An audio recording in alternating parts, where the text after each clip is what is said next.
DZRH, member, kapisanan ng mga broadcaster ng Pilipinas.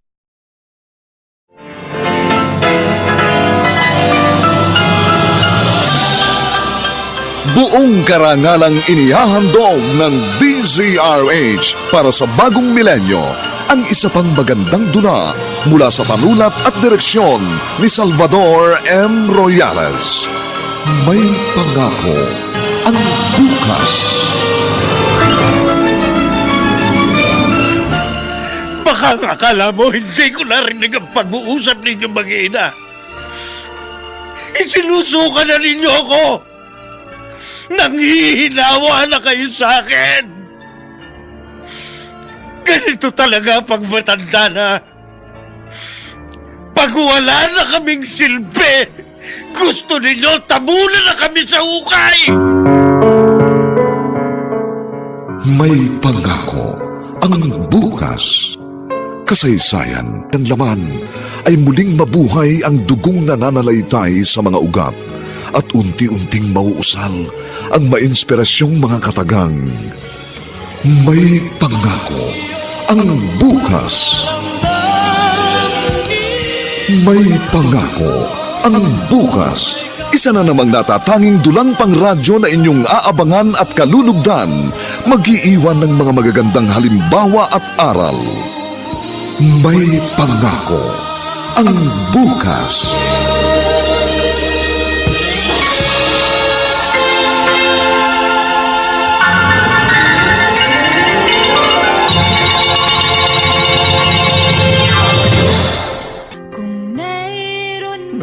Klaseng kanta yan. Ang pangit. Lakas-lakas magpatugtog pero basura naman ang tono. Ang klaseng liriko yun. Isa, dalawa, tatlo, susugal ako.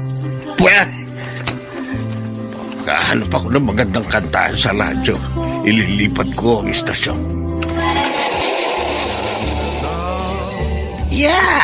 Yan ang musika. So I face the final curtain, my friend. Ano ba naman? Bakit inilipat yung istasyon ng radyo? Nasa FM kanina, inilagay nyo sa AM? Hoy! Badoy-badoy! Hoy, Nicole! Tumigil ka, ha? Kayong mga kabataan ng badoy. Kung pumili kayo ng musika, wala sa tamang tono. Masakit sa tenga. Sintonado! Lalo naman yung kantang gusto nyo.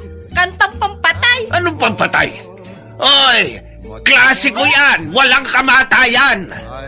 May mensahe liriko. Nagkikwento ang kompositor kung paano niya piniling mabuhay sa paraang alam niya. Hindi katulad ng pinatutugtog niyo. Isa, dalawa, tatlo, susugal ako. Anong klaseng liriko yun? Ay nako, yun ho ang uso ngayon. Pag maganda, gayahin nyo. Pero pag pangit, dapat ibasura. Ibalik niyo sa favorite station ko ang radyo. Huwag mong pakikialaman ang radyong yan. Pag ginalaw mo ang pihitan yan, ibabalibag ko yan sa bintana.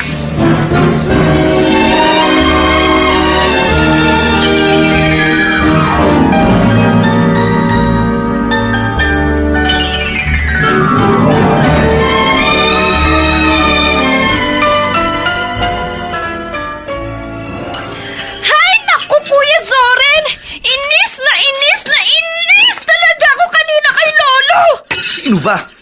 Nung linggo nga, dito mga barkada ko. Nag-aaral kami ng pagtutugtog ng gitara. Bigla ba naman kaming sinigawan? Maingay daw kami. Kung bakit kasi sa atin pa siya nakapisan. Hoy, Nicole. Soren. Narinig ko ang pag-uusap ninyo. Huwag ganyan, ha?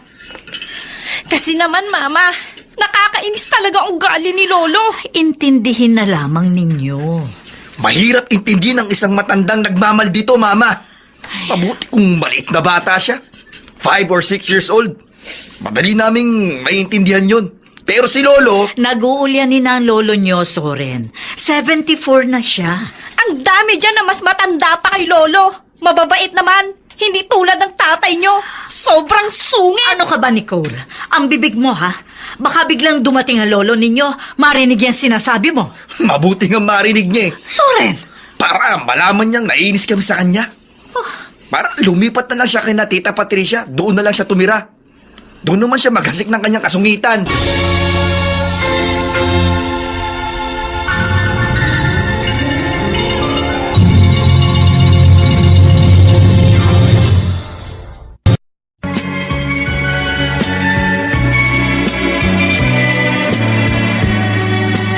At ngayon, balikan natin ang tampok na kasaysayan sa ating dulang.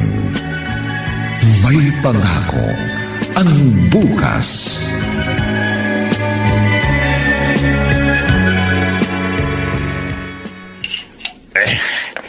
Kailangan mag-exercise ako kahit pakonti-konti. Ikot-ikot ang bewang. Pataas-taas ang kamay. 1, 2, 3.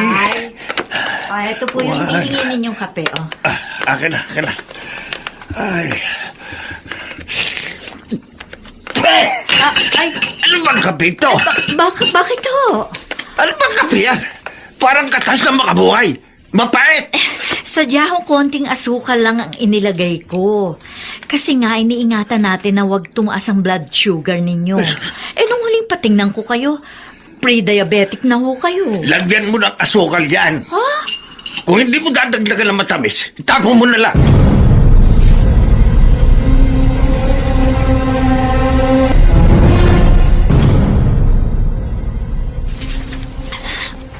Ate, pwede ba dito na muna sa inyong itay? Eto na naman ba tayo, Mildred? Pinag-usapan na natin to dati, hindi ba? Ikaw na ang bahala mag-aalaga sa tatay natin. Kasi kayo di naman na magmamano ng matad na bahay. Kung gusto mo, sa'yo na lang ang dating bahay. Hahanap kami ng ibang matitirhan. Bakit ba? Kasi nga ang hirap ng pakisamahan ng itay. Madalas mainit ang ulo, laging nakaangil. Konting kibot, galit. Tao ka, oo. Pagpasensyahan mo ng tatay. Kung ako lang, kaya kong unawain si itay, Ate Patricia. Kaya kong pagpasensyahan. Pero ang mga anak ko, naiinis na sa ugali ng lolo nila. Madalas nga kasi, wala na siya sa katwiran. Mga anak mo, sabihin mo sa kanila konting pasensya lang. Kasi nga si itay parating nanininghal. Kaya tuloy nawawala ng amor sa kanya mga apo niya. Kaya nga naisip ko, dito muna siya sa inyo Ay, ang problema nga nag-uopisina ako Oh, sinong titingin kay itay habang nasa trabaho kami mag-asawa? Ang mga anak namin pare-parehong nag-aaral. Sa iyo lang siya talaga pwede. Kasi full-time housewife ka. Nasa bahay ka lang. Wala naman sanang problema, ate. Kundi lang bugnutin ng itay. Ganito na lang Habaan mo na lang ang pasensya mo. Tatay natin yan. At sa ating dalawa, ikaw lang talaga ang nasa posisyon para makasama ng ating ama.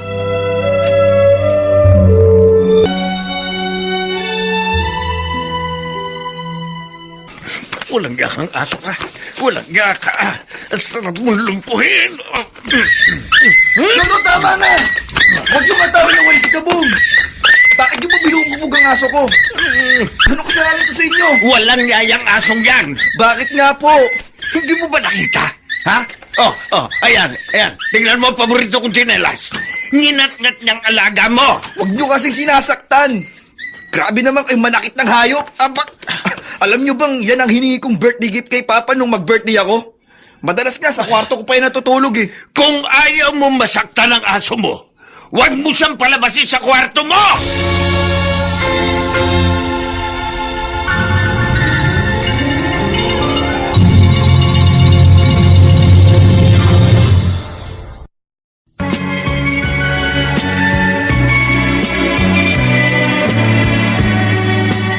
At ngayon, balikan natin ang tampok na kasaysayan sa ating dulang. May pangako ang bukas.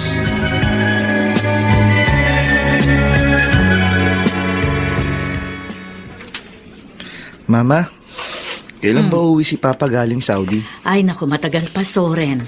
Bakit ba panay ang tanong mo kung kailan magbabakasyon ang papa mo? Kasi nga, sasabihin namin sa kanya ni Nicole na umalis na lang tayo dito. Ha? Bumili na lang tayo ng sarili nating bahay. Oo nga, Mama. Dapat may sarili na tayong bahay. Paano ang lolo ninyo? E di, iwan natin siya rito. Ayaw siyang kuhanin ni Tita Patricia eh. Ang daya naman kasi nila. Bakit tayo ang natukahang mag-alaga kay Lolo? Tayo kasi ang kapisan. Katuwiran ng Tita Patricia ninyo, tayo raw naman ang nagmana ng bahay, kaya dapat tayo ang mag-alaga sa lolo ninyo. Ay naku, Mama. Ang pangit na nga ng bahay na to.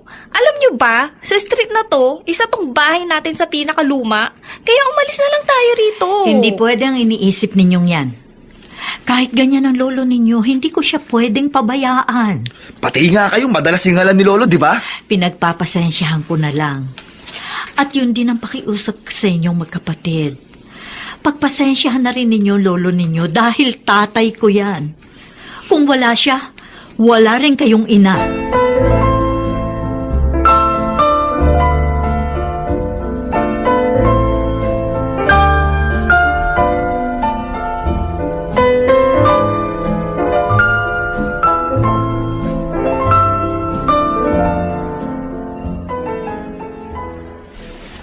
Ba't umagang-umaga?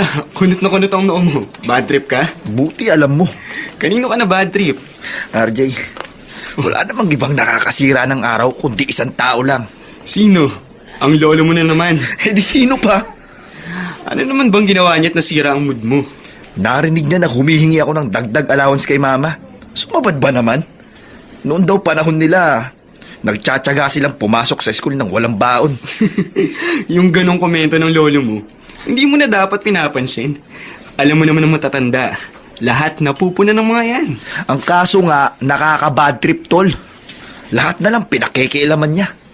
Isa pa, hindi naman niya pera ang hinihingi ko. Pera yun ng parents ko, hindi sa kanya. Alam mo, tol, kapag ganyan na lagi kang bad trip sa buhay mo, madali kang tatanda. Ayos lang yun. Okay lang na madali akong tumanda.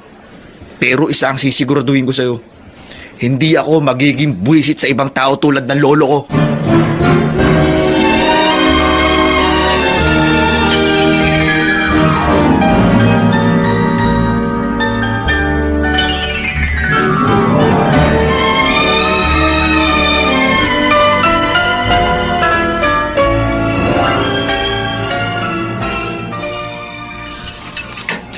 Nicole, hindi ka ba busy, anak?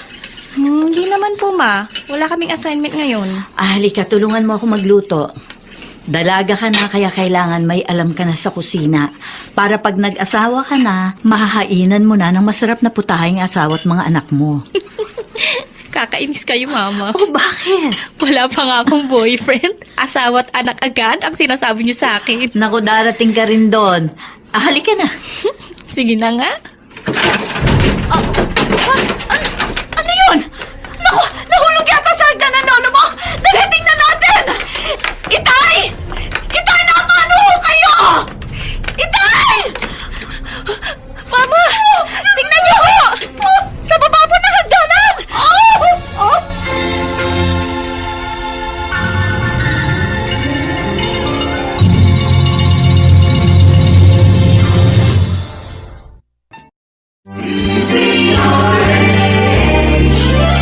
DZRH, member, kapisanan ng mga broadcaster ng Pilipinas.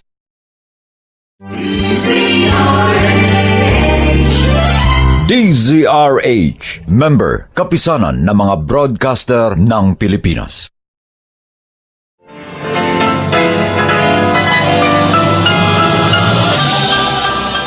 Buong karangalang inihahandog ng DZRH para sa bagong milenyo ang isa pang magandang dula mula sa panulat at direksyon ni Salvador M. Royales. May pangako ang bukas.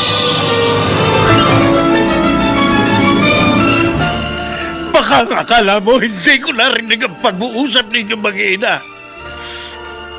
Isinusuka na ninyo ako. Nanghihinawa na kayo sa akin. Ganito talaga pag matanda na. Pag wala na kaming silbi, gusto ninyo tabunan na kami sa At unti-unting mauusal ang mainspirasyong mga katagang. May pangako ang bukas. May pangako ang bukas. Isa na namang natatanging dulang pangradyo na inyong aabangan at kalulugdan, mag-iiwan ng mga magagandang halimbawa at aral. May pangako ang bukas.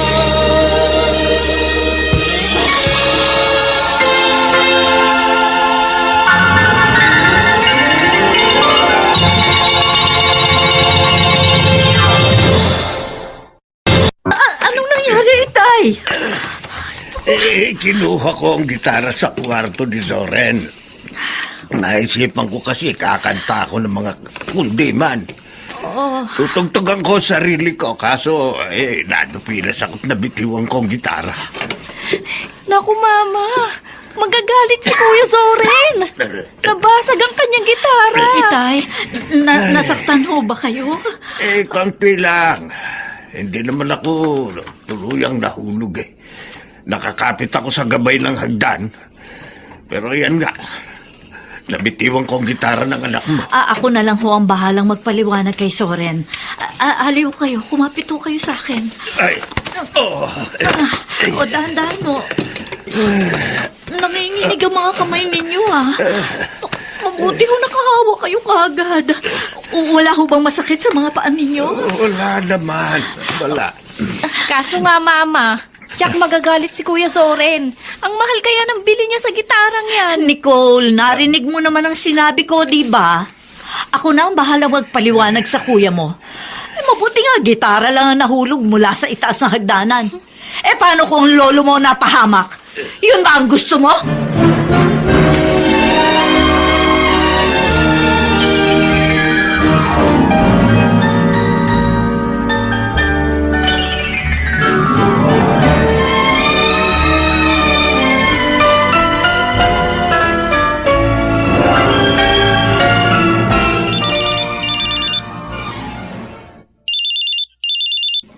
Nicole, narito pa ako sa university. Bakit ka tumatawag?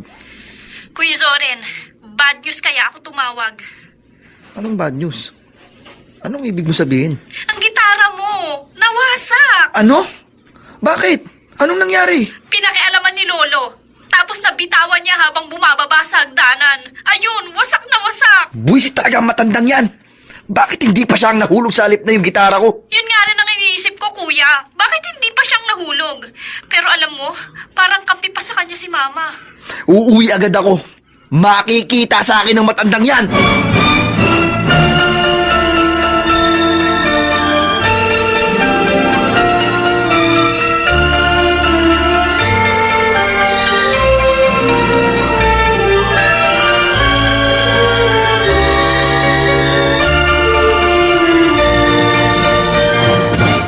Itay, hinainan ko na kayo. Mauna na kayong kumain, ho? Hihintayin ko ho ang dalawa niyong apo. Galit ka rin ba sa akin kaya hindi mo ako sasabayan kumain? Dahil nabasag ko ang gitara ng anak mo. Hindi ho. Narinig niyo naman, hindi ba? Sabi ko ho kay Nicole, ako na lang ang bahala magpaliwanag kay Soren. Sabihin mo, galit ka rin sa akin. Tay, Sige, magkampihan kayo mag-iina. ano ba naman kayo? Kayo pa ngayon na nagagalit. Kasi permission na ang tingin nyo sa akin ngayon eh. Dahil matanda na ako, wala na ako silbi sa inyo. Ayoko na kumain. Itay, saan ho kayo pupunta?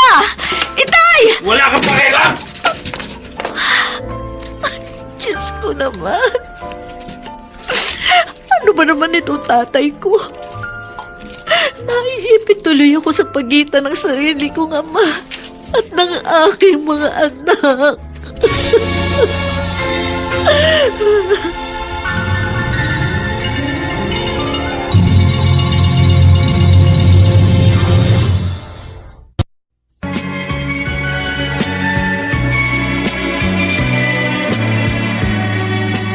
At ngayon, balikan natin ang tampok na kasaysayan sa ating dulang. May pangako ang bukas.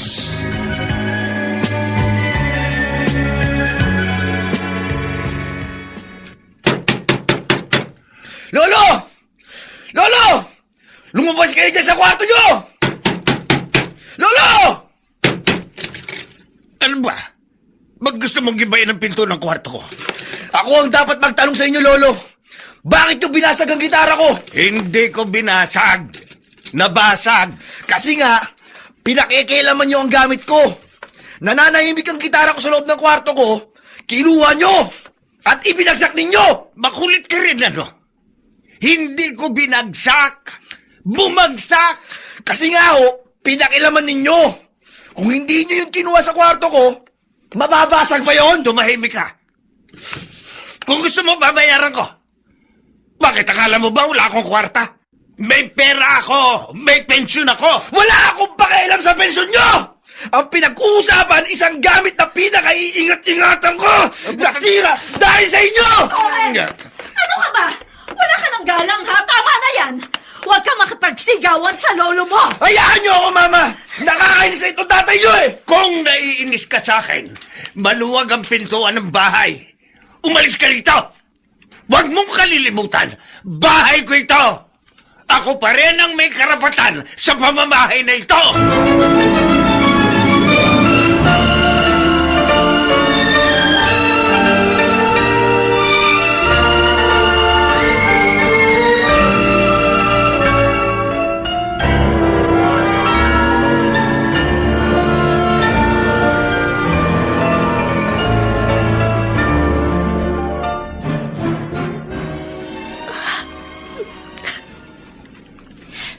Mama, kayo na mismong nakarinig.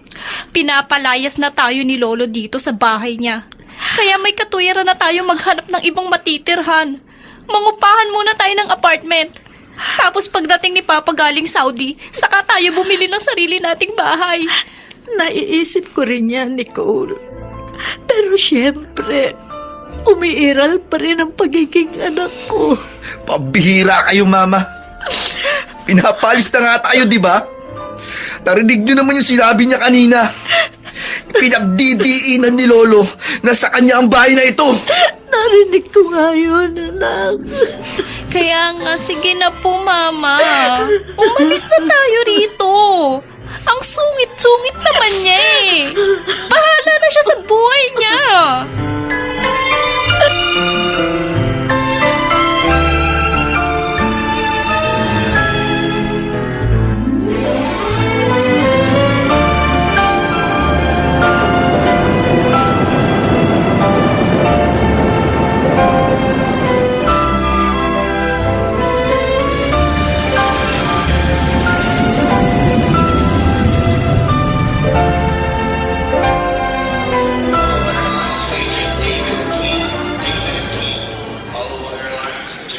Sadyang hindi ko sinabi kay Mildred na ngayon ang uwi ko.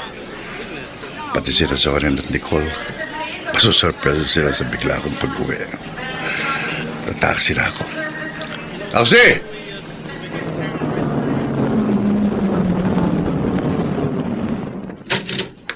Boss, saan ho tayo? Kalaukan, at uunahan na kita ha. Huwag mo kong gagamitan ng metrong may pitik. May pinsan akong pulis. Sir, parehas ho ang metro ko eh. Takot ho ako sa karga. Buti naman. Tara.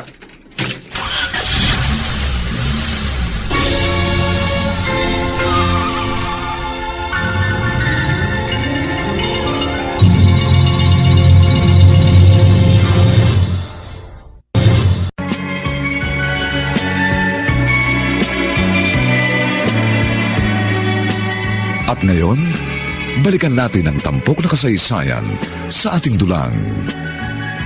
May pangako ang bukas.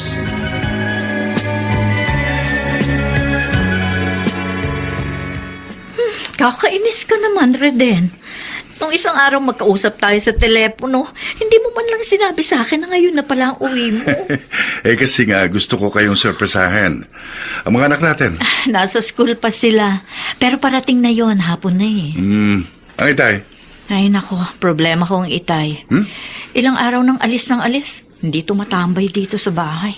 Eh bakit? Ano na naman ang naging problema ng tatay mo? Eh baka naman pinapatulan niyo yung sumpong ng matanda.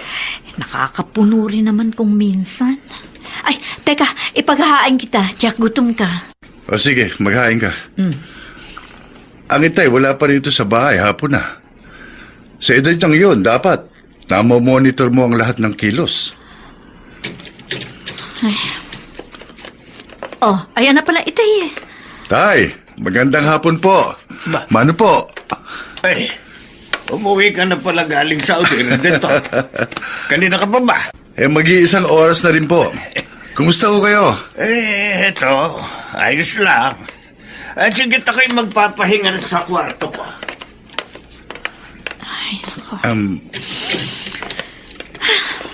Bakit gano'n lang itay? Malamig na hindi ko mawari.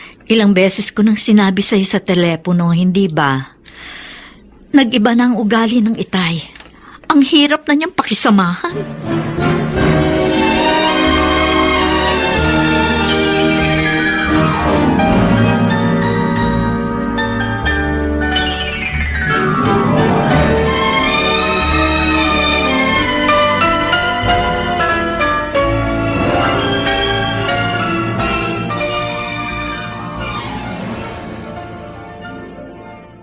Ngayon dumating na ang manugang ko. Alam ko magsusumbong sa kanya ang mga apo ko. Pasasamain nila ako ng gusto sa kanilang ama. Uy, ano ba sa akin? Eh kung gusto nila akong iwan, edi umalis sila. Hindi ko sila pipigilan. Ipakikita ko sa kanila na kahit wala sila, kaya kong mabuhay. Buti nga yung nag-iisa. Buti yung nag-iisa ako dito sa bahay ko. Wala akong kabibusitan.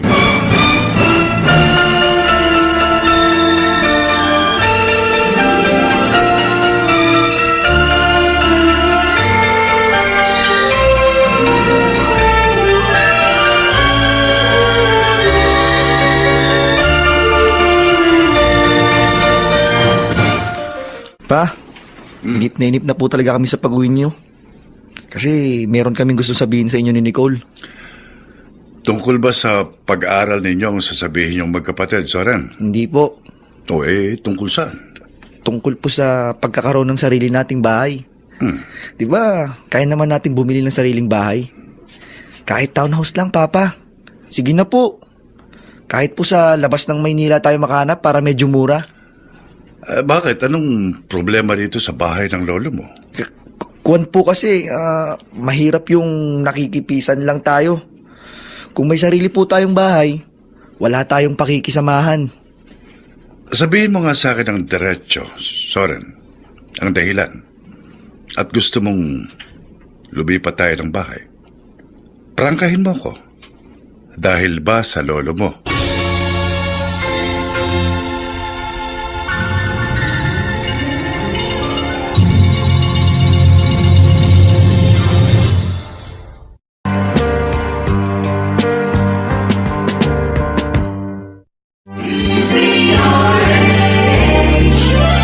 DZRH, member, kapisanan ng mga broadcaster ng Pilipinas.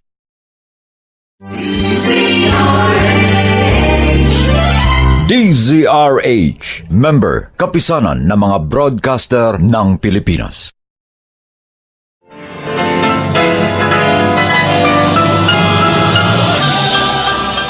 Buong karangalang inihahandog ng DZRH para sa bagong milenyo ang isa pang magandang dula mula sa panulat at direksyon ni Salvador M. Royales.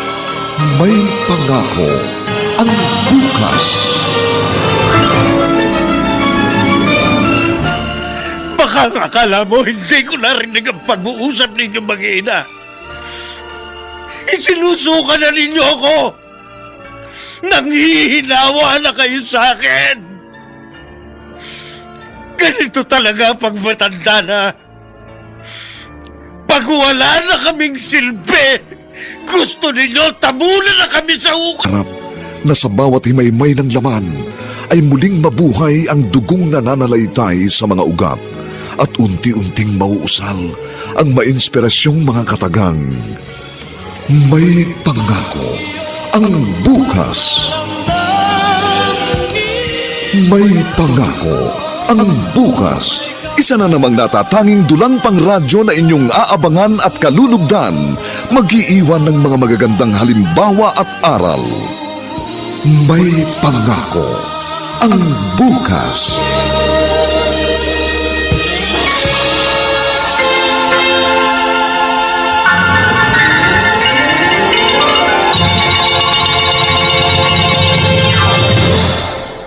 Pumayag na po kayo bumili tayo ng sarili nating bahay. Investment din naman po yun, di ba? Can afford naman tayong bumili. Ano po, Papa? Oy, God bless, anak. God bless. Tiga, maupo ka. Tama-tama dating mo. May importanteng bagay kaming pinag-uusapan ng kuya mo. Si Mama? Wala ang mama mo, the grocery. Ang lolo nyo naman, kanina pa rin umalis ng bahay. Kaya makapag-uusap tayong tatlo ng masinsinan. Ngayon, ano bang problema nyo sa lolo nyo? Sinabi ko naman po sa inyo, Papa, di ba? Madalas wala sa lugar si Lolo. Madalas mainit ang ulo, laging nanininghal. Oo nga po, Papa. Pati nga si Mama madalas ding singhalan ni Lolo. Kaya madalas nakikita namin ni Kuya si Mama, tahimik na lang siyang napapaiyak. Kaya pumayag na po kayo, Papa. Bumili na tayo ng sarili nating bahay. Umalis na tayo rito. Oo. Totoo ang sinabi nyo. Sa savings namin ng mama nyo, kaya na nating bumili o magpagawa ng sarili nating bahay. Pero yung paglipat, yung pag-alis natin dito, hindi basta-basta yun. Ano pong ibig niyo sabihin? Meron muna akong itatanong sa inyong magkapatid. At depende sa magiging sagot ninyo kung pagbibigyan ko ba ang inyong kahilingan. Ano pong itatanong ninyo?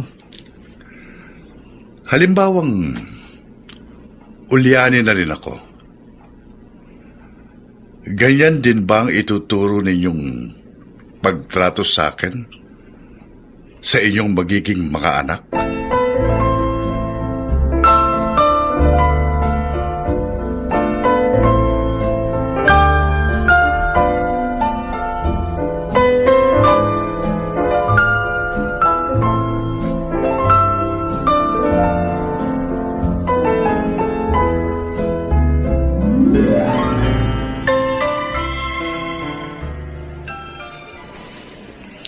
RJ, na-bad trip din ako sa papa ko.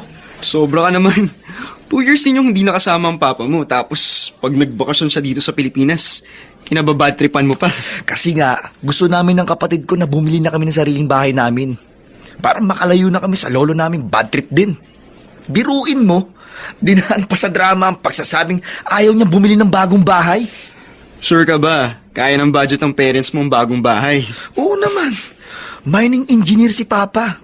Maganda ang trabaho niya sa oil company sa Saudi. Saka, nakikita ko ang bank book nila ni Mama. Kaya alam ko can afford kaming bumili ng sarili naming bahay. Kaso nga, ayaw niya. Alam mo, Tol, naiintindihan ko ang airpods mo. Ikaw nagiging KJ ka na rin eh. Hindi sa KJ.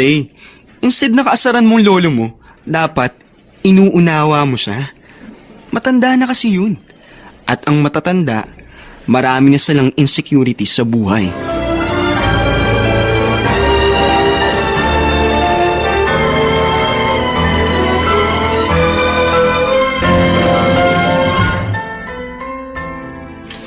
Tay, kung bata-bata pa lang kayo, yayain ko sana kayong uminom tayo kahit tig-2 boteng beer. Oo nga, Reden. Sabi ng doktor ko, wag na raw akong iinom ng serbesa. Maaari daw maging aktibo ang arthritis ko. Kung sa bagay, kahit ako, bihira rin uminom eh. Pag nasa Saudi ako, green tea ang ginagawa kong pampantok sa gabi. Oh, tay. Bakit bigla kayong natahimik? Bigla kayong tumingin sa malayo?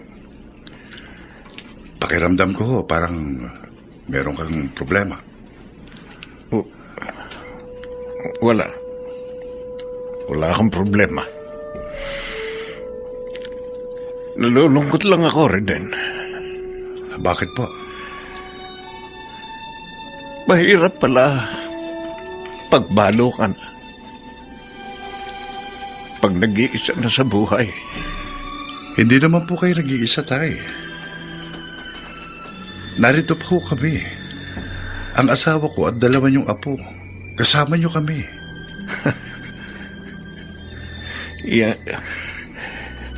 Yang asawa mo, lagi rin galit sa akin yan. Lalo na ang 2 anak mo. Pakiramdam ko pinagsasawaan na nila ako. Oo. Huwag ko kayo mag-isip ng ganyan, Tay. Mahal ko kayo ng mga apo ninyo. Lalo ng asawa ko. Anong mahal? Reden, nasa malayo ka kaya hindi mo nakikita ang galaw nila.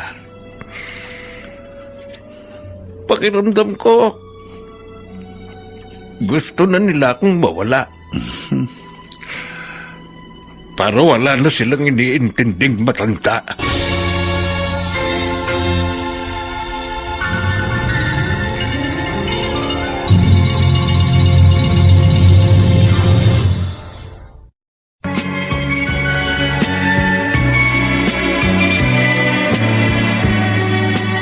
At ngayon, balikan natin ang tampok na kasaysayan sa ating dulang. May pangako ang bukas.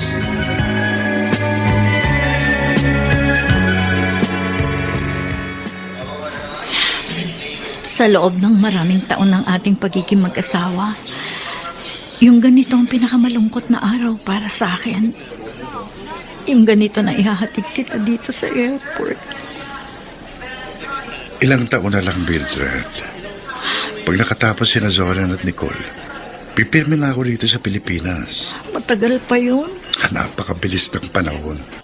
Isa pa, sa pagtatrabaho ko sa Saudi, gumanda ang buhay natin. Mining engineer ka. May mga minahan naman dito sa Pilipinas, hindi ba? Pero karamihan sa minahan dito sa atin, ando sa Mindanao. Kung doon ako magtatrabaho, doon din ako pipirme. Delikado pa. Alam mo naman sa Mindanao, madalas may gulo. At saka, hindi ako makakakuha rito ng sweldong sinlaki ng sinusweldo ko sa Saudi. Bahala ka na nga. O, tawagan mo agad ako pagdating mo sa Jeddah, ha? Oo. Yun naman talagang lagi ginagawa ko eh. Uy, siya nga pala. Huwag kang masyadong nagpapa-stress kay Itay, ha? Maraming kilos at ugali ang Itay na nakakainis talaga. Hindi mo lang alam yun. Pero, salamat. Kasi ikaw pang manugang lang ang nakakaintindi sa kanya. Matanda na ang tatay mo, Mildred. Obserbasyon ko sa kanya, nagkaka-Alzheimer's na. Kung minsan mabait, pero madalas abulido at mainit ang ulo. Sinabi mo pa, kaya naman madalas nayayamot ang mga anak natin sa kanya. Lagi mong pagsasabihan yung 2 yun, ha? Hindi dapat kinayayamutan ang kakulitan ng matandang nag-uulyanin. Ang dapat, lalo pang pinapakitaan ng malasakit para maramdaman nilang meron pa rin silang halaga.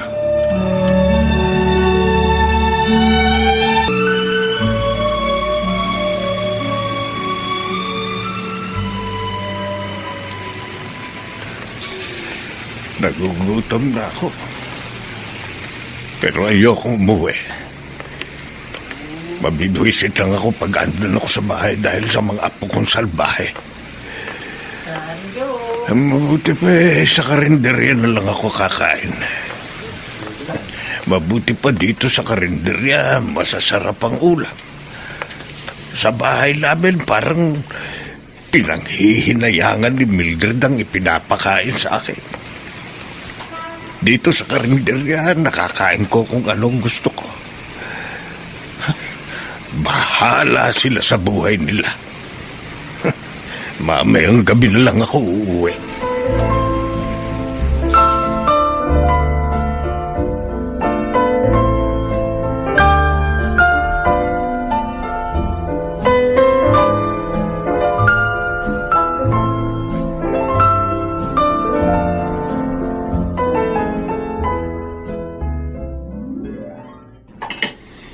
Nicole, naghain na ako. Kakain na tayo. Oh, tinawag mo na ba lolo mo? Wala si Lolo sa kanyang kwarto, Mama. Ha? Saan na naman kaya nagpunta ang matandang yun? Oras ang pagkain, saka pa umaalis ang bahay. Ipagtira niyo na lang si Lolo ng pagkain. Uuwi rin po yun.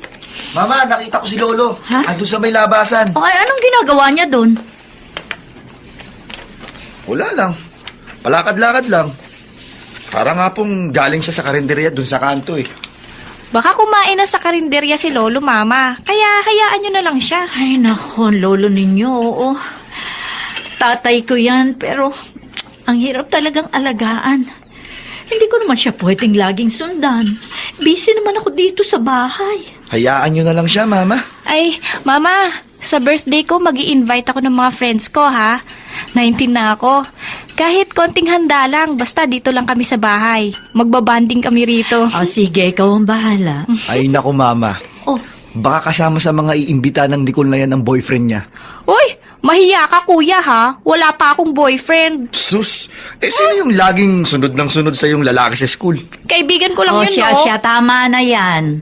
Baka magkapikunan pa kayo. Maghahanda ako ng konti. At kung halimbawang kulangin tayo sa pagkain, magpa-deliver na lang tayo ng pizza.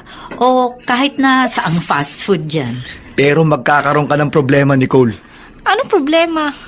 Si Lolo. Ipagdasal mong huwag siyang tupakin. Dahil pag sinumpong ang matandang yun, tiyak gagawa na naman yun na eksena.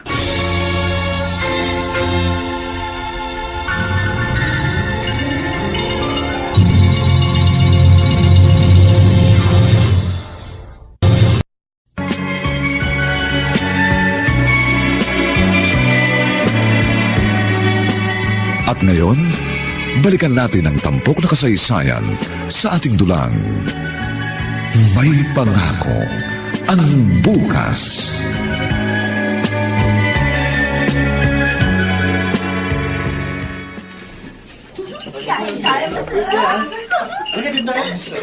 Ay, Kuya Zoren, halika rito. Ipapakilala kita sa mga kaibigan ko. Hi, Kuya! Hello, enjoy lang kayo ah.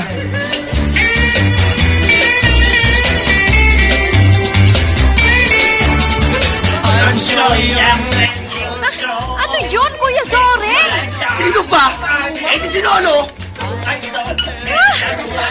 Nakakaasar talaga! Kung kailan marami akong bisita, saka pa sumabay. Teka nga. Lolo! Ano ba naman kayo? Kung kailan may mga bisita ako, saka kayo nagpapatugtog dito sa salas? Bakit mo pinataya? Bakit? Kayo lang ba may karapatang magsaya? Ako gusto ko rin magsaya! Ang sabihin nyo, gusto nyong manggulo. Ano? Kayo ang magulo eh! Hindi ako! Ang ingay nyo, dilig na dilig sa kwarto ko. Hindi ako makapagpahinga na maayos. Ayun, ang ibig sabihin, nananadya kayo. Nagkakasiya kami sa labas, tapos sinabayan nyo ng kantang sintanda nyo. Ay, huwag mong insultohin ang katandaan ko. Pero kasi kainsulto ang ginagawa ninyo. Magtiis ka! O kaya umalis kayo dito sa pamamahay ko! Matagal na namin gustong umalis. Kaya lang, naawa pa rin kami sa inyo. Pero pag ganyan ang inyong ugali, dapat talaga sa katulad ninyo, naiiwang mag-isa. Dapat nabubulok na kayo sa ilalim ng ungay. Huwag kang mag-alala! Malapit na! At pag nangyari yon, siguro nga magiging masaya na kayo. Dahil ramdam ko, nagsasawa na kayo sa akin!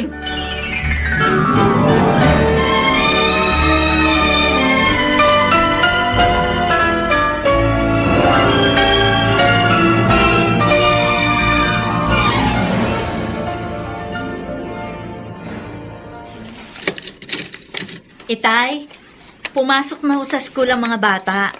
Lumabas na ho kayo sa kusina. Sabay na tayo mag-almusal. Wala akong ganang kumain. Hindi ako nagugutom. Gusto ba ninyo? Dalhan ko kayo ng pagkain dito sa kwarto nyo? Sinabi ko na, di ba? Hindi ako nagugutom. Ikaw na lang kumain. Itay, kung galito kayo sa mga anak ko, Huwag naman ho sana ninyo ako idamay. Bakit hindi kita itadamay? Kakampi ka ng mga anak mo eh. Di ba? Di ba? Baka akala mo hindi ko narinig ang pag-uusap ninyong mag-ina. Isinusuka na ninyo ako. Nanghihinawa na kayo sa akin. Tay, Ganito talaga pag matanda na. Pag wala na kaming silbi. Gusto ninyo, tabunan na kami sa hukay.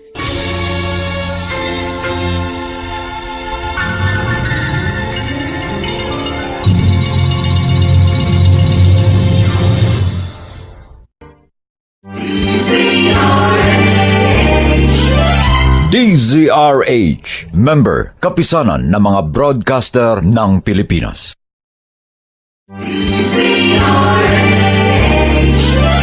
DZRH, member, kapisanan ng mga broadcaster ng Pilipinas.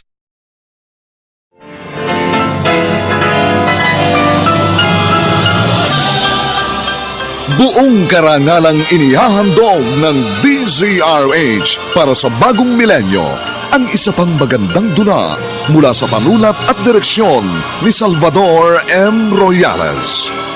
May pangako ang bukas. Baka akala mo hindi ko narinig ang pag-uusap ninyo mag-ina. Isinusuka na ninyo ako. Nanghihinawa na kayo sa akin. Ganito talaga pag matanda na. Pag wala na kaming silbi, gusto ninyo tabunan na kami sa... sino ba itong kung makakatok parang gigibay ng pinto? Sandali! Ate Patricia, ikaw pala. Ang aga mo ah. Salamat. Ha? Ikaw ang nagbukas ng pinto. Hindi ako magtatagal, Mildred. Meron lang akong gustong sabihin sa'yo. Bakit mukhang galit ka? Ano ba yung sasabihin mo? Bakit pinababayaan mo ang tatay? Ano? Sino nagsabi sa'yo na pinababayaan ko ang tatay? Alagang-alaga ko siya dito, Ate Patricia. Kahit nga nakakainis ang ugali niyan eh. Asikasong-asikaso ko siya rito. Pero nagsumbong sa akin ng isang kasama ko sa opisina. Madalas daw niya makitang kumakain sa karinderya sa may labasan ng Itay. Bakit? Hindi mo ba siya napapakain ng maayos dito sa bahay niyo? Magdahan-dahan ka naman sa pagsasalita. Sagana siya sa pagkain dito. Halimbawang hindi namin siya nakakasabay, ipinagtitira ko siya para siguradong meron siyang kakainin pag uwi niya dito sa bahay. Bakit ganun ang sumbong sa akin? Ewan ko sa taong nagsumbong sa'yo. Kung gusto mo, halika sa kusina. Tingnan mo, ang dami kong niluto. At tingnan mo rin, may sariling adult milk ang tatay. Ano napapabayaan ang sinasabi mo dyan? Pasensya ka na. Pero nagtataka talaga ako, Mildred. Bakit nakukuha pang kumain ni Itay sa karinderya?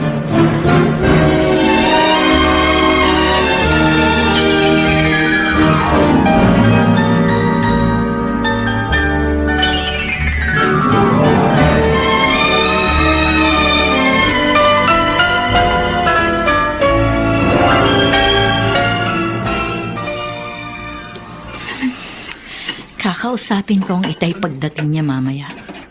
Bakit siya kumakain sa karinderya? Lagi namang maraming pagkain dito sa bahay. Ay, ayan na ata siya. Narinig ko bumukas na ang pinto. Kailangan ko ng tubig. Itay, mabuti ho dumating na kayo. Galing ho dito si Ate Patricia. Uy, ano sa akin kung galing dito kapatid mo?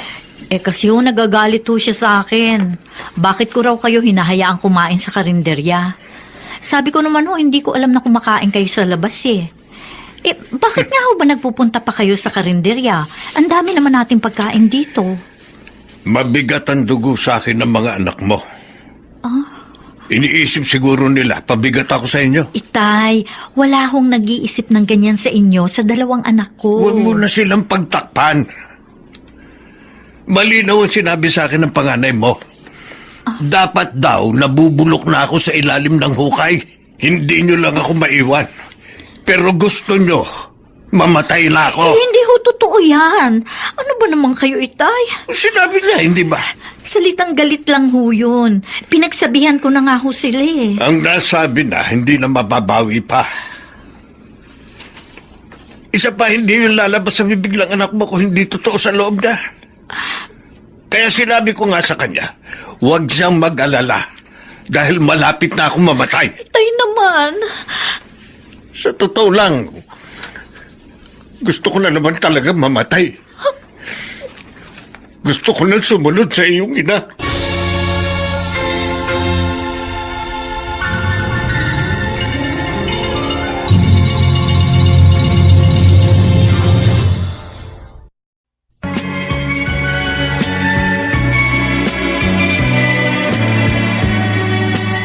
At ngayon, balikan natin ang tampok na kasaysayan sa ating dulang. May pangako ang bukas.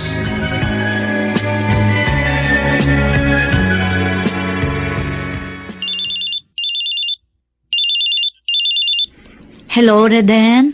Mildred, kumusta kayo dyan? Ayos naman, walang problema. Ang pag-aaral ng mga anak natin, okay din. Masipag naman sila mag-aaral. Kaming mga Filipino engineer dito sa company namin, medyo may problema kami. Ha? Bakit? Anong problema ninyo? Gustong baguhin ng employer namin ang kontratang pinirmahan namin. Ang gusto nila, bawasan ang malaking sweldo namin. Siyempre, ayaw namin pumayag. Kung hindi raw kami papayag, umuwi na lang daw kami. Anong plano ninyo? Napagkasunduan namin, uuwi talaga kami kahit wala sa oras. Kasalanan kasi nitong mga ibang lahi rito eh. Yung mga Thailander at mga Indiano, tumatanggap ng mababang sweldo. Nadadamay kaming mga Pilipino. Sige, umuwi ka na lang. Total naman may konti na tayong ipon. Siya nga pala. Kumusta ang itay? Ay, nako. Problema pa rin. Mas lumala pa ngayon. Anong ibig mo sabihin? Ang mga anak natin, hindi na kinakausap ng Itay. Ito namang dalawa, nakikipagtikisan sa lolo nila. Naiipit ako sa gitna rin eh. Siya. Huwag ka na umiyak. Hayaan mo. Uuwi na lang ako para may makatuwang ka sa pag-aayos ng problema sa pamilya natin. Mabuti pa nga. Mag-iingat ka. Hihintayin ka namin.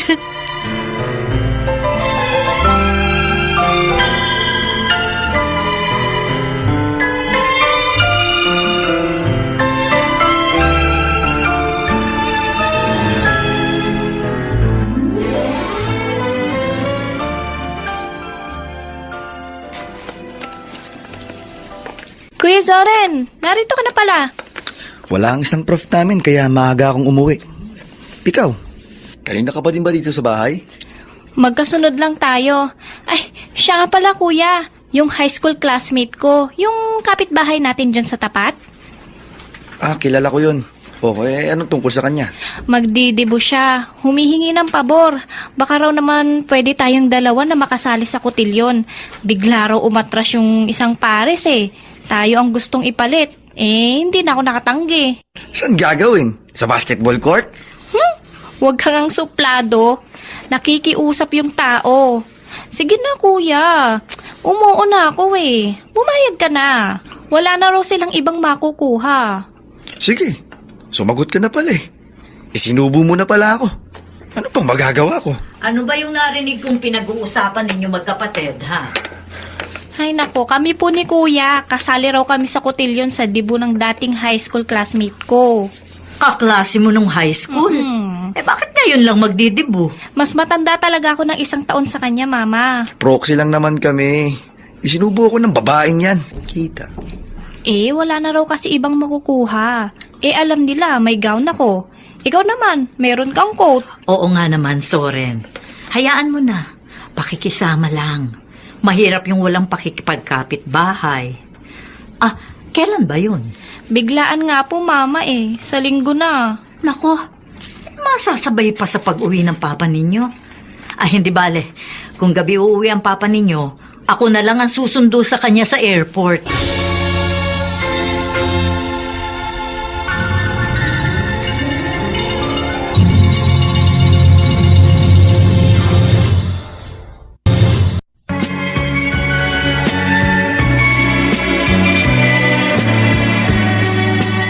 At ngayon, balikan natin ang tampok na kasaysayan sa ating dulang. May pangako ang bukas.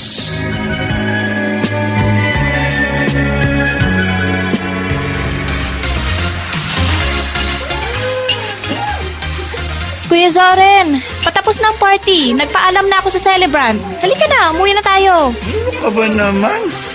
Ngayon pala ako nag-enjoy. Ba't nagpaalam ka na agad? Kasi nga, nakita ko medyo lasing ka na. Kanina bago umalis si Mama papunta sa airport, tinawag niya ako at ibinilin ka niya sa akin. Umuwi raw tayong maaga. KJ ka naman. Ano ka ba? Susunduin nga ni Mama si Papa, di ba? Gusto mo abutan ka ni Papa na lasing ka? Masasabon ka nun. Sige na nga, tayo na. Nananakot ka pa. Hindi kita tinatakot. Kabilin-bili na naman ni Papa sa atin yun, di ba? Na huwag tayong iinom ng alak. Pati nga ako nakainom ng red wine eh. Nahihilo na rin ako, kaya umuwi na tayo. Sige, umis ka po na tayo. Pero pagdating sa bahay pagtimpla mo ako ng kape. Oo na. Sige na, kulit naman ito. Lasing ka na talaga eh.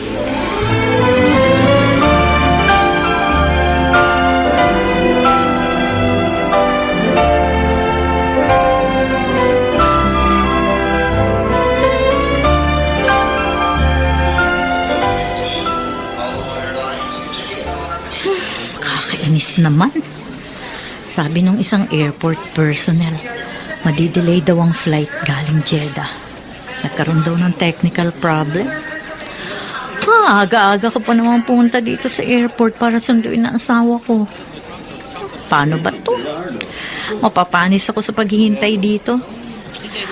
Anong oras kaya darating ang aeroplanong sinakyan ni Reden?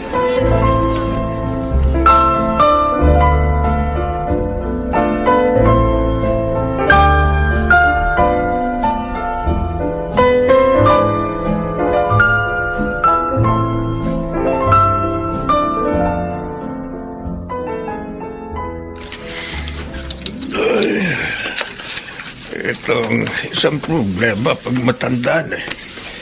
Ihi ng ihi. Teka. Yun. Pinaamoy ako. Parang nasusunog. Sa ganitong oras ba ng gabi may nagsusunog ng basura sa aming mga kapitbahay? Nako. Aba, larito sa loob ng bahay namin ng usok. Makapal na usok. Larito sa bahay namin ng sunog. Oo nga, nasusunog ang bahay namin. Mildred! Mildred! Nasaan kayo? Boses yun ang apo kong si Nicole. Nicole! Nicole!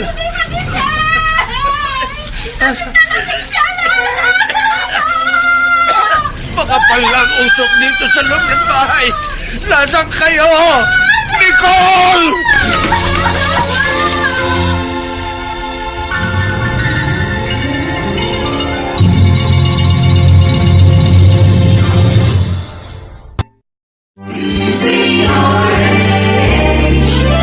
DZRH, member, kapisanan ng mga broadcaster ng Pilipinas.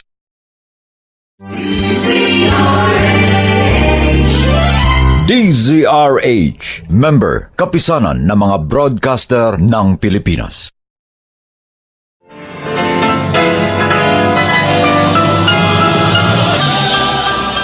Buong karangalang inihahandog ng DZRH para sa bagong milenyo ang isa pang magandang dula mula sa panulat at direksyon ni Salvador M. Royales. May pangako ang bukas.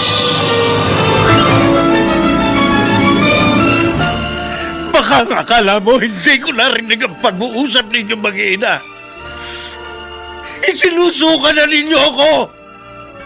Nanghihinawa na kayo sa akin. Ganito talaga pag matanda na. Pag wala na kaming silbi, gusto ninyo tabunan na kami. Inaligaya. Sa bawat kabiguan ay may makakamit na tagumpay.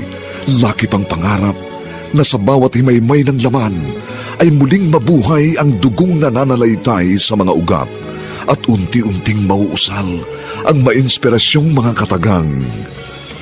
May pangako ang bukas. May pangako ang bukas. Isa na namang natatanging dulang pangradyo na inyong aabangan at kalulugdan, mag-iiwan ng mga magagandang halimbawa at aral.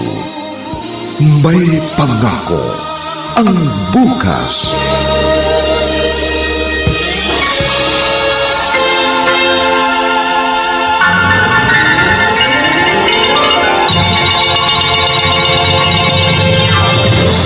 Nicole! Nasaan ka?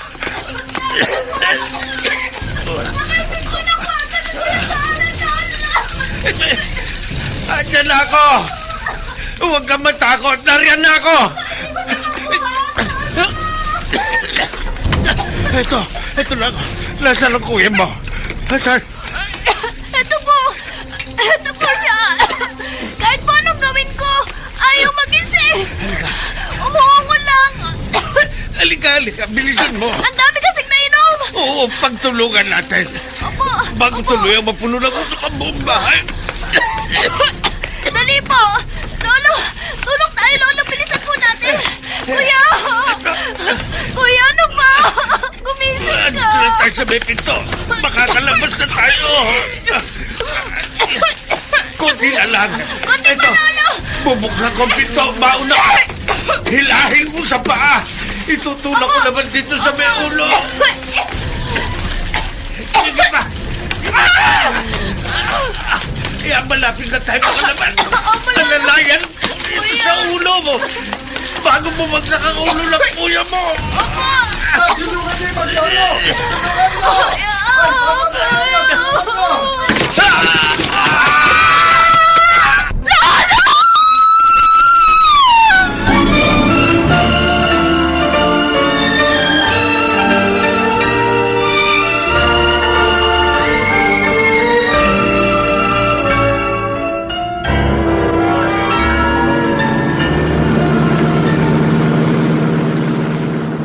Pasensya ka na, Mildred.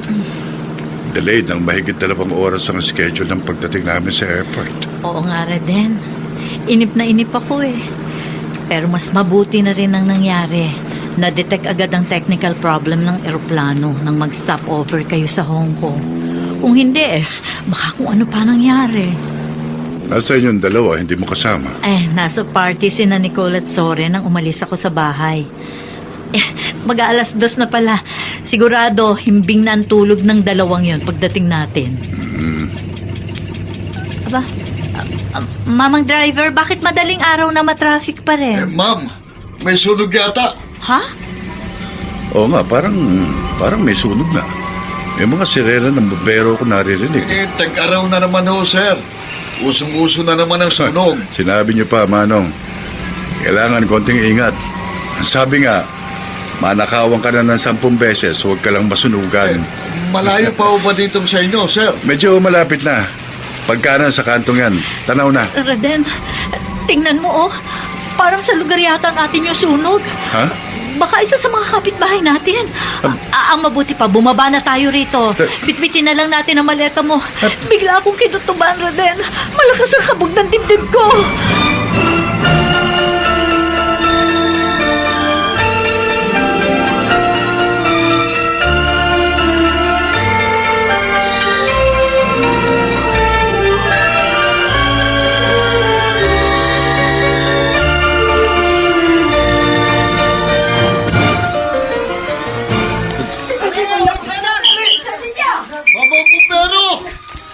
Kabilang bahay bombay nyo na ng tubig bago pa madamay. Lumayo! Ano ang bumbero na baka marino? Layo! Sandali lang po. Bakit po? Bakit nagasunog? Ano kayo ayun? Naku, Mildred! Naku! Diyos ko! Ang bahay nyo! Laga na ng liyan! Ang mga anak ko! Mildred, Ano huminaw ka! nangyari sa mga anak ko?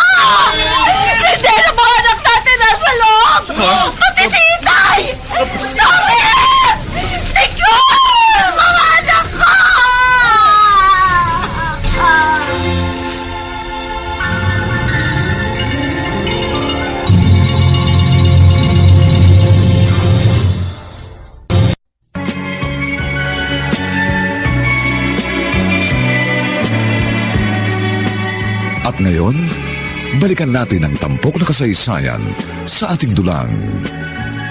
May pangako ang bukas.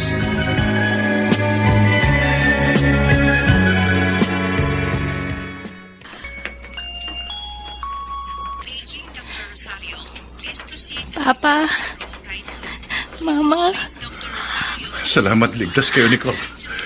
Isang kapitbahay natin na nagsabi sa amin, nakalabas daw kayo bago tuluyang natupok ang bahay natin. ligtas nga po kami.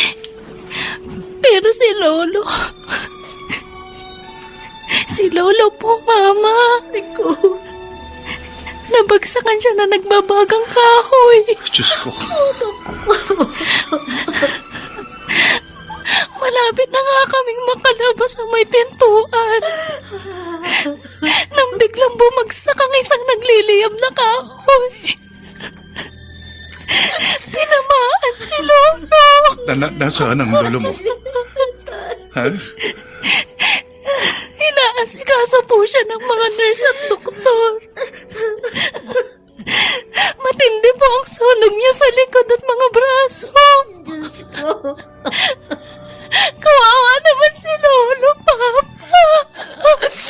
Anak, totoo bang ang lolo ninyong nagligtas sa inyo ng kuya mo? Opo. Kasi bagsak po si Kuya sa kalasingan. Na marami ang nainom niya sa party. Nasaan ang kuya mo ngayon, Nicole? Nasa emergency room rin po. Marami rin siyang paso sa katawan. Kasi hinila lang namin siya. Iyak din po siya ng iyak nang malaman niyang si Lolo ang sumaklolo sa amin. Tayo na. Dali. Gusto ko makita ang lolo ng kapatid mo.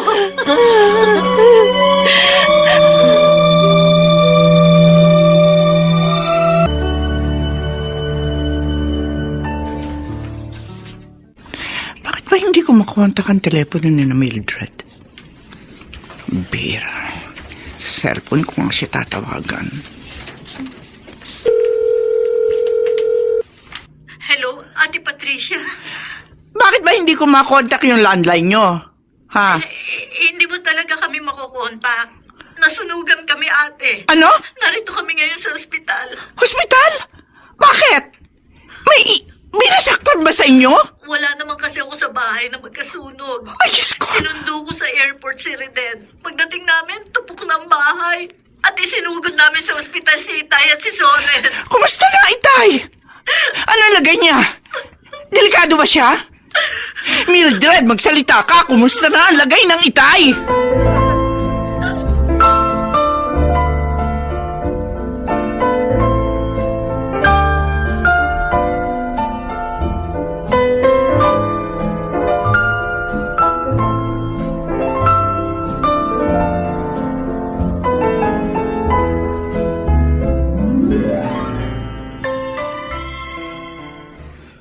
Zorin, ba't hindi mo ko tinext na nasunugan pala kayo? Kung di pa ako pumunta sa lugar nyo, hindi ko malalaman. Pati cellphone ko. Hindi ko na nalaman kung saan napunta, RJ. Buti, yun lang mga sugat na inabot mo. Kung hindi ako sinakluluan ng lolo ko, kasama sana akong natupok ng bahay namin, tol. Ang lolo mo nagligtas sa'yo? Oo. Bagsak kasi ako sa kalasingan. Umatid kami ng kapatid ko sa party. Kahit anong gawin nila, hindi ako magising. Halo-halo na kasi ang ininom ko. May hard, may beer, may imported. Nasobrahan ako. Liruin mo. Ang lolong kinaiinisan ko. Siya pang nagligtas sa buhay ko. Sinabi ko naman sa'yo makulit lang ang lolo mo. Kasi nga, matanda na. Pero tulad ng lagi kong sinasabi sa'yo noon pa, walang lolo na hindi nagmamahal sa kanyang apo.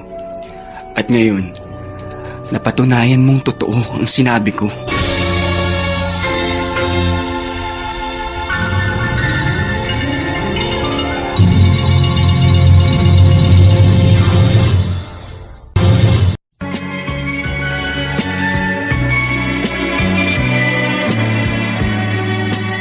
At ngayon, balikan natin ang tampok na kasaysayan sa ating dulang. May pangako ang bukas.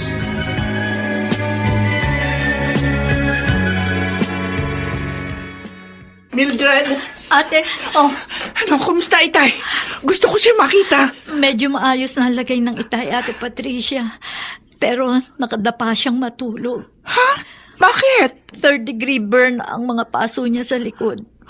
Nilinis yun ng doktor at tinanggal ang mga balat at laman na na-damage. Naka-IV siya. Doon na rin idinadaan ng kanya antibiotic. Ano ba nangyari? Bakit nagkasunog? Kasalanan ko po, tita. Anong kasalanan mo? Kasi nga po nalasing si Kuya Soren. Oh, Nanghihingi siya sa akin ng kape. So nag-init ako ng tubig. Nakatulugan ko na siyang naging sanhi ng sunog. Sabi ko nga, buti na lang at nagising ang lolo nila. Kung hindi, 3 sana silang kasamang naabo. Kasama ng bahay namin.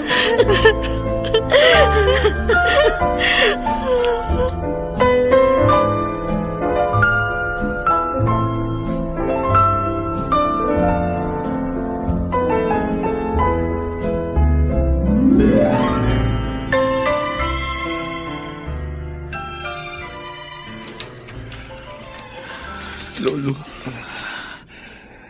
Muntik nang natupad ang kahilingan mo. Dapat nabubulok na ako sa ilalim ng hukay. Lolo, patawarin niyo po ako sa mga nasabi ko sa inyo. Sorry po talaga. Pinagsisisihan ko po na sinabi ko yun. Kayong mga kabataan, wala kayong respeto sa matatanda. Kaya nagagalit ako sa inyo. Kasi dinadaan-daanan niyo lang ako. Para kayong walang nakikita. Nakapagdaramdam yun sa mga katulad ko. Kaya sinasadya ko ring ilising kayo. Para maramdaman ninyong akong lolo ninyo ay buhay pa at nangangailangan ng inyong pansin. Katulad ng pagpapahalagang iniukol ko rin sa inyo nung kayo'y mga sanggol pa. Lolo, Nung kayo ni Nicole ay parehong maliit pa.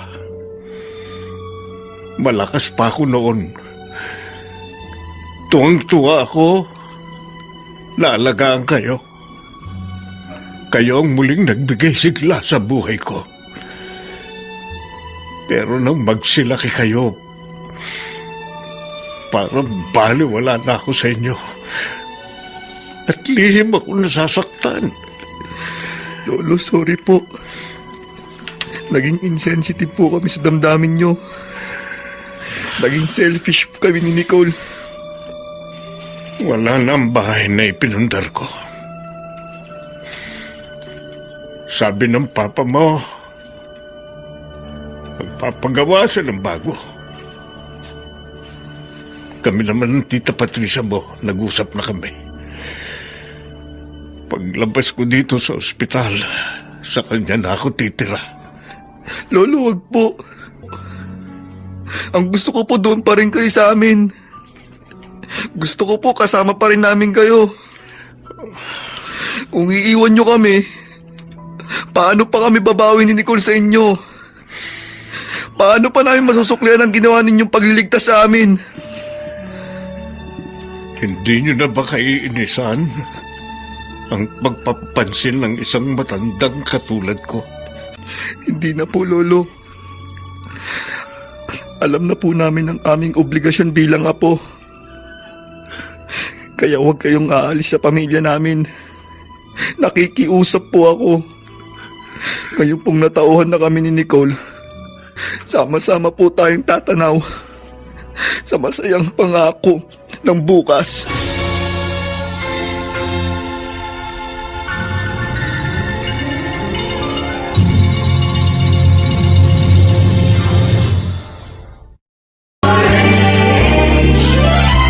DZRH, member, kapisanan ng mga broadcaster ng Pilipinas.